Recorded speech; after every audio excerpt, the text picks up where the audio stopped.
ॐ अज्ञानतिमिरान्धस्य ज्ञानञ्जनशलाकया चक्षुरुन्मिलितं येन तस्मै श्रीगुरुवे नमः। नमः विष्णुपादाय कृष्णप्रेष्ठाय भूतले श्रीमते भक्तिवेदान्त स्वामिनिति नामिने। नमस्ते सारस्वती देवे गौरवाणी प्रचारिणे निर्विशेष शून्यवादी पाश्चात्यदेशतारिणे। नमो महावदन्याय कृष्णप्रेमप्रदायते कृष्णाय कृष्णचैतन्य नामने गौरतुसे नमः। रामाय रामभद्राय रामचन्द्राय वेदसे रघुनाथाय नाथाय सीताय पतये नमः। हरे कृष्णा। तो आप सभी भक्तों का हार्दिक स्वागत है आज के राम कथा में। सो हम लोग चर्चा कर रहे हैं श्री वाल्मीकि रामायण, इसका पहला स्कंद बाल कांड और 44वां अध्याय। Bhagirath delivers his uncles. Bhagirath महाराज अपने जो है 60,000 पूर्वज में उनका उद्धार करते हैं। तो इसके हम लोग 10-11 नंबर श्लोक तक चर्चा कर चुके थे। राज ऋषिना गुणवता महर्षि सम तेजसा मत्तुल्य तपसा चैव क्षत्र धर्म स्थितेन च दिलीपेन महाभाग तव पित्राति तेजसा पुनर्न संकित नेतुम गंगाम प्रार्थयता नगः। ब्रह्मा जी प्रकट हो गए जब गंगा को फाइनली लेके गए भगीरथ महाराज अपने पूर्वजों का जो जो उनका भस्म स्थान था, भस्म जहाँ पे था। तो ब्रह्मा जी वहां प्रकट होकर के भगीरथ महाराज को उनके सौभाग्य का वर्णन कर रहे हैं। उन्होंने जो अद्भुत कार्य कर दिखाया है उसका वर्णन कर रहे हैं कि आपके जो पर पिताजी हुए सगर महाराज, वो इतने पावरफुल थे, इतने धार्मिक थे, वो भी ये नहीं कर सके। फिर आपके दादाजी अंशुमान, उनके लिए भी ये संभव नहीं हो पाया। और फिर आपके पिताजी दिलीप, तो दिलीप के बारे में बताया कि तपस्या में ब्रह्मा जी बोल रहे हैं तपस्या में दिलीप मेरे जैसे ही थे, और राज ऋषि और हर प्रकार के क्षत्रिय धर्म का पालन करने वाले, लेकिन वो भी गंगा को लेके नहीं आ पाए। लेकिन सत्वया समित सम्मतिक्रांता प्रतिज्ञा पुरुष ऋषभा प्राप्त वसी परमम लोके यशः परम सम्मतम। लेकिन O best of man, you have fulfil that promise.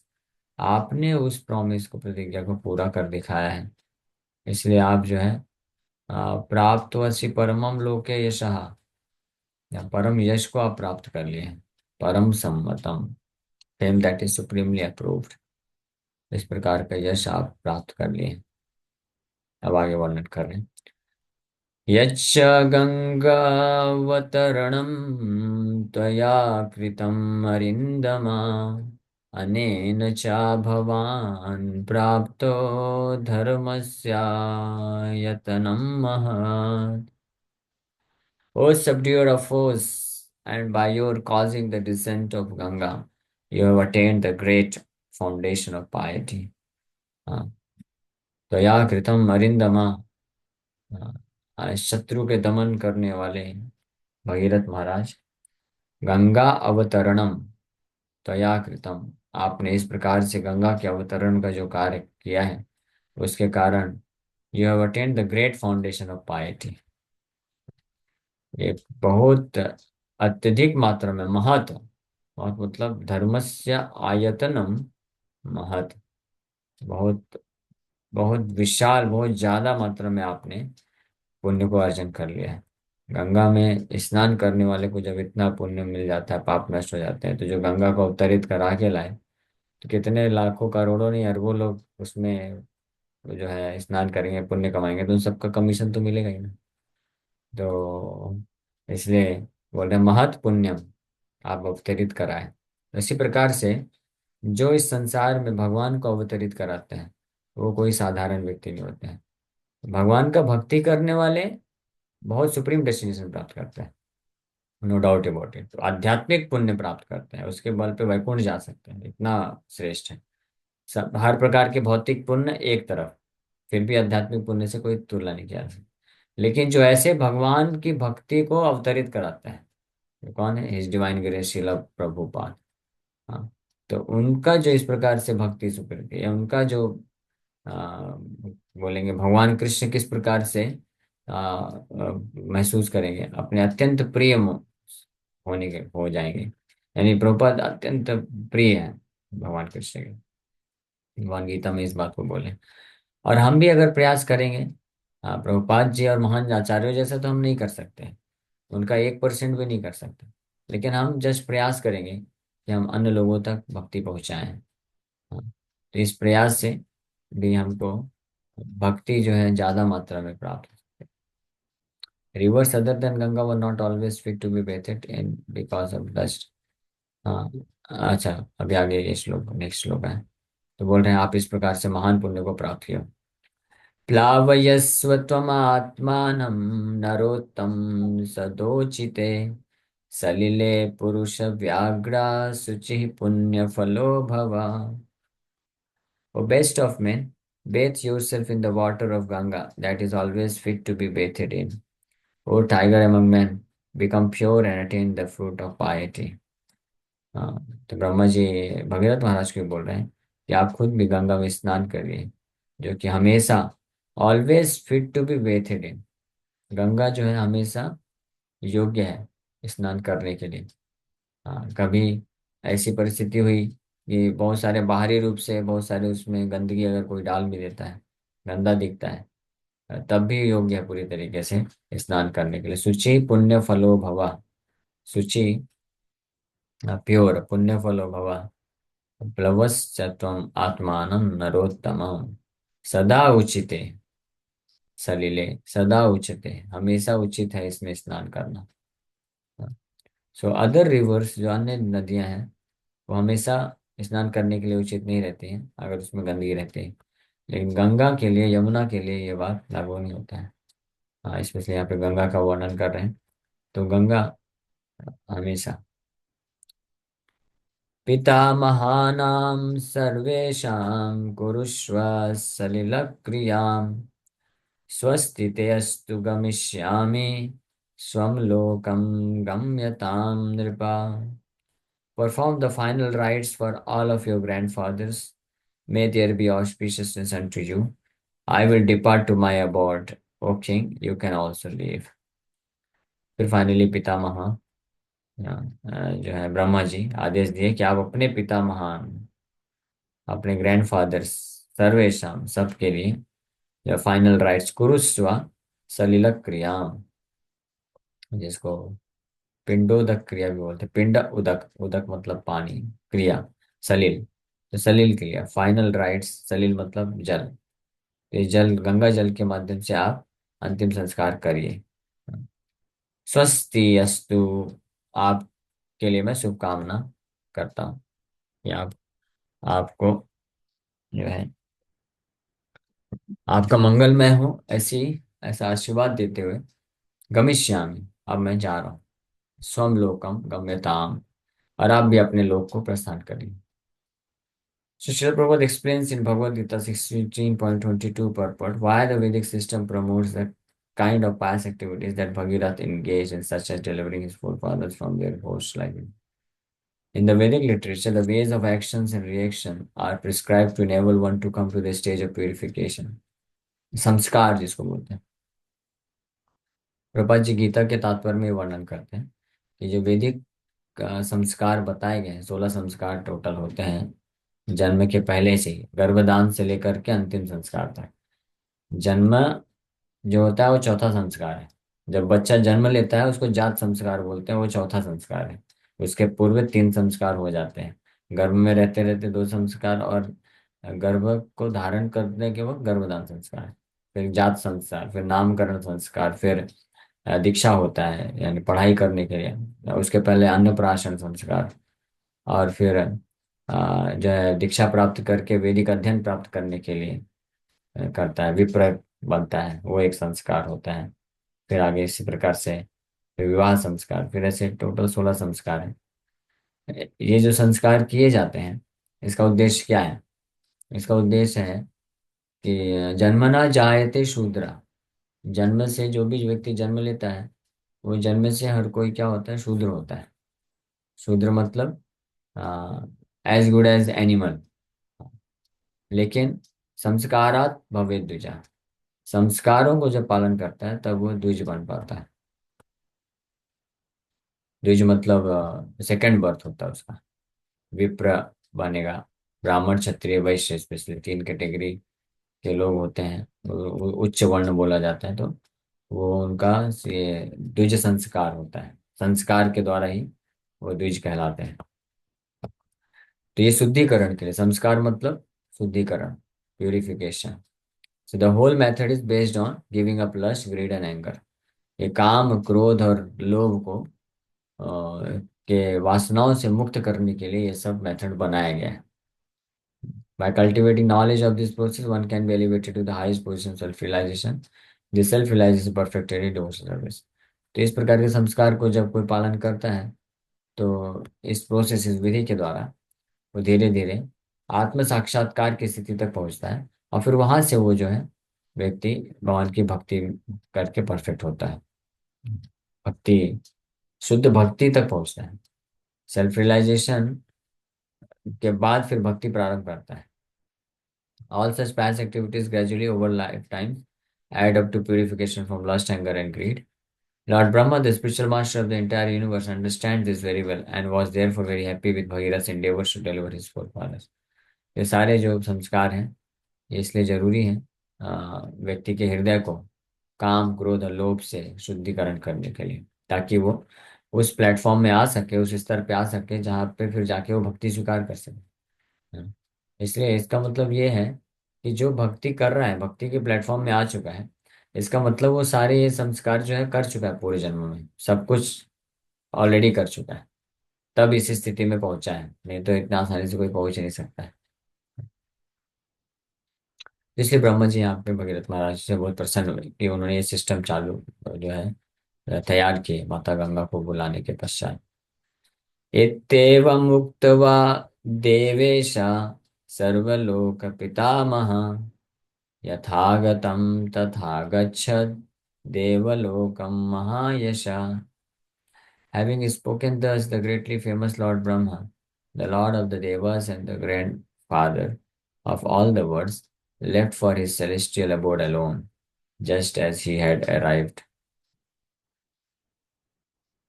इतना बोलने के बाद Brahma ji, the greatly famous lord Brahma, इत्य एवं उक्त्वा देवेशः, बहुत ही प्रसिद्ध है पूरे ब्रह्मांड में Brahma ji, lord of the devas, सर्वलोक पितामह and the grandfather of all the words, यथागतम तथा गच्छत देवलोकम महायश, left for his celestial abode alone.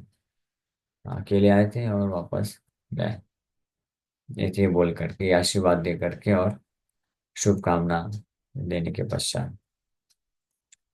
भगीरथोऽपि राजर्षि कृत्वा सलिलमुत्तमम्, यथाक्रमं यथा न्यायं सागराणां महायशा, कृतोदका शुचिराजा स्वपुरं प्रविवेशः, समृद्धार्थो नरश्रेष्ठा स्वराज्यं प्रशशासः। So, having properly completed the final rites for the sons of Sagar, and then having offered water to the other deceased souls in the prescribed order as appropriate, the saintly king Bhagirath of great fame became pure. The king then entered his city. O best of men, having achieved his purpose, he then ruled over his kingdom. तो इस प्रकार से ब्रह्मा जी के द्वारा जब ये आदेश मिल गया, तो बहुत ही विधि का अच्छे से पालन करते हुए, प्रॉपरली, विधिवत मतलब, सगर महाराज के पुत्रों को और अन्य जो उनके पूर्वज हुए हैं सबके लिए ये फाइनल राइट्स, अंतिम संस्कार करते हैं, और जैसे प्रिस्क्राइब, निर्धारित तरीके से।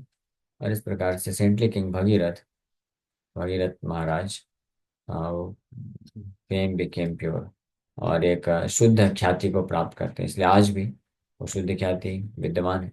ये कब की बात है? ये ऑलमोस्ट ये सतयुग की बात है। सतयुग, और आज तक देखिए लगभग कितना साल हो गया, 20 लाख साल से ज्यादा हो गया है। अभी भी ख्याति है भगीरथ महाराज की। हाँ, उनके नाम से ही गंगा माता का नाम भी पड़ गया भागीरथी। भागीरथी नाम है, तो इसलिए शुद्ध ख्याति है। और इसके पश्चात भगीरथ महाराज अपने नगर में प्रवेश करते हैं। हैविंग अचीव्ड हिज पर्पस ही रैन रूल्ड ओवर किंगडम। इस प्रकार से अपने उद्देश्य को पूरा करने के पश्चात अपने राज्य में राज्य चलाना चालू कर दिया। प्रमुमोद च लोकस्तं नृपम् आसाद्य राघवा, नष्ट शोका समृद्धार्थो बभूव विगता ज्वरा। O descendant of Raghu, the people in his kingdom were joyous on the return of their king. Their sorrow destroyed and purposes fulfilled, they became free from diseases. तो जब सभी लोग कई लंबे समय से तपस्या में लगे थे और माता को लेके आए, ये जब उद्देश्य पूरा हो गया, जब वापस आए, तो उनके राज्य के सभी निवासी बड़े प्रसन्न हो गए, और सबका जो दुख है, शोक है, नष्ट हो गया। और यहाँ तक कि विगता ज्वरा, वो अपने अपने बीमारी से मुक्त हो गए। एष ते रामगङ्गाया विस्तरो अभिहितो मया, स्वस्ति प्राप्नुहि भद्रं ते संध्याकालो अतिवर्तते। O Ram, I have thus narrated in detail about Ganga to you. May you attain prosperity and auspiciousness. It is past thus। तो भगवान रामचंद्र को ये कथा सुना रहे हैं विश्वामित्र मुनि। बोले कि इस प्रकार से, हे राम, मैंने आपको गंगा के बारे में कथा विस्तार से सुनाया। हाँ, आपके लिए, आपकी समृद्धि और शुभ के लिए मैं आपको आशीर्वाद देता हूँ, शुभकामना करता हूँ। अभी जो है संध्या कालीन हो चुका है, तो यानी विश्वामित्र मुनि बोलना चाह रहे हैं कि अभी हमको विश्राम करने के लिए निकलना चाहिए। So may you attain auspiciousness, let there be auspiciousness, a standard expression है। Because it was already past us, it would not be appropriate for Lord Ram to ask the sage more questions। तो इस प्रकार सूचित कर दिया विश्वामित्र मुनि कि अब और आप प्रश्न अभी मत पूछिए, अभी विश्राम करने का समय है, कल वापस से। धन्यं यशस्यम् आयुष्यं पुत्रं स्वर्गमतीव च, यः श्रावयति विप्रेषु क्षत्रियेषु इतरेषु च, प्रीयन्ते पितरस्तस्य प्रीयन्ते देवतानि च। दिस नरेशन, अब फलश्रुति बता रहे हैं। This narration awards one who narrates abundant auspicious wealth, fame, longevity, sons and residence in Swarga. Pious forefathers of a man who narrates uh, uh, this history of Ganga's descent to Brahmanas, Kshatriyas and others become pleased with him. And the demigods also become pleased with him. जो भी ये कथा को narrate करता है, narrate करने के लिए बोला गया है, सुनने वाला तो अभी आया नहीं, लेकिन नरेट मतलब जो इसका वर्णन करता है। हाँ, सो ये क्या देता है? नहीं, दिस नरेशन अवार्ड्स, यानी जो वर्णन करता है वो भी, और नरेशन हो गया मतलब जो सुनेगा उसके लिए भी। और उसको शुभ धन मिलता है, ख्याति मिलती है, लॉन्ग लाइफ मिलती है, पुत्र, और स्वर्ग में रेसिडेंस मिलता है, और जो उनके पूर्वज हैं वो सब प्रसन्न हो जाते हैं। इस प्रकार से श्रुति फल सुनाया जा रहा है उन सभी लोगों को आकर्षित करने के लिए कि आए, कम से कम सुने और भगवान रामचंद्र की भक्ति में लगे। इसलिए रामायण में ये भौतिक शुद्धि फल सुनाए गए। रामायण जो है शुद्ध रूप से पूरा जो है भक्ति ग्रंथ है, इसमें कोई संशय नहीं। लेकिन वाल्मीकि ऋषि बड़ी कृपा करके, हाँ, बद्ध जीवात्माएं क्योंकि इसी चीज से आकर्षित होते हैं, तो बोले आपको यही चाहिए ना, धन चाहिए, ख्याति चाहिए, पुत्र चाहिए, स्वर्ग चाहिए, आओ सुनो तो सही, गंगा माता का ये वर्णन सुनो, नरेशन सुनो, ये सब मिल जाएगा। लेकिन मेन चीज क्या देना चाहते हैं? गंगा माता की क्या, ये सब वर्णन सुन करके एक्चुअली में भक्ति मिलना है। हाँ, लेकिन भक्ति किसी को इमीडिएटली चाहिए नहीं, तो ये सब श्रुति फल भी दिया गया है। इदम् आख्यानम् अव्यग्रो गंगावत गंगावतरणं शुभम्, यह शृणोति च काकुत्स्थः सर्वान् कामान् अवाप्नुयात्। सारी इच्छाएं उसकी पूर्ति हो जाएंगी, बोल रहे हैं। हाँ। सर्वे पापा प्रणश्यन्ति आयुष्कीर्तिश्च वर्धते। तो जो भी इसको ध्यान पूर्वक सुनेगा, ये जो कथा अभी सुना दी गई है, तो जो ध्यान पूर्वक सुने होंगे वो लोग सुन लीजिए, जो नहीं सुने होंगे तो वापस से सुन लीजिएगा। जो भी इन कथाओं को ध्यान पूर्वक सुना होगा, ये सुनता है द डिसेंट ऑफ गंगा, कि कैसे गंगा माता अवतरित हुई, can attain all his desires, ये अच्छा बेनेडिक्शन है कि अपनी सारी उसकी इच्छाएं पूर्ति हो जाएंगी। तो बहुत अच्छी बात है। आध्यात्मिक इच्छा रखिए, भगवान के चरण कमल में ही एकमात्र आश्रय चाहिए। हाँ, भगवान के हम शुद्ध भक्ति में लगे रहें, ये इच्छा है, तो ये इच्छा भी पूर्ति हो जाएगी। हाँ। और एक इच्छा ये रख लें कि जितनी भी भौतिक इच्छाएं सब नष्ट हो जाए, ये इच्छा भी रख लो। क्योंकि कोई बोलेगा ना, प्रभु जी ये तो अच्छी बात है, सारी इच्छाएं पूर्ति हो जाएंगी, तो भगवान की शुद्ध भक्ति पाने की तो इच्छा है, लेकिन साथ में बहुत सारी भौतिक इच्छाएं भी हैं। तो यहाँ पे बोल रहे हैं सर्वान, सारी सारी इच्छाओं की पूर्ति कर देंगे। हाँ, फिर भी कोई टेंशन नहीं। जो भौतिक इच्छाएं हैं उनके लिए एक और योजना बना दीजिए, कि एक ऐसी इच्छा भी रख दीजिए सामने, कि वो क्या है, हाँ, कि सारी भौतिक इच्छाएं नष्ट हो जाए, तो वो भी कार्य हो जाएगा। तो ये कथा सुनने से ये फल मिल जाएगा, कि सारी जो आध्यात्मिक इच्छाएं, एक इच्छा रख लीजिए बस, कि सारी आध्यात्मिक इच्छाओं की पूर्ति हो जाए और सारी भौतिक इच्छाएं नष्ट हो जाए। हाँ, तो अपने आप हो जाएगा ये कार्य। So all his sins are destroyed, उसके सारे पाप खत्म हो जाएंगे, and his longevity and fame increase, और उसका जीवन अवधि बढ़ जाएगा और ख्याति बढ़ जाएगी। He now describes the benefit accruing to one who listens to this narration। तो जो सुनने वाले हैं उनके लिए भी, पिछले श्लोक में जो है नरेशन, नरेट करने वाले, कथा करने वाले को बताया गया, और इस श्लोक में जो श्रवण करने वाले हैं उनको भी ये बेनिडिक्शन दिया गया। तो इसी के साथ ये अध्याय समाप्त होता है। Thank you very much. Hare Krishna, Hare Krishna, Krishna Krishna Hare Hare, Hare Ram, Hare Ram, Ram Ram. Yes, किसी भक्त का कोई प्रश्न है?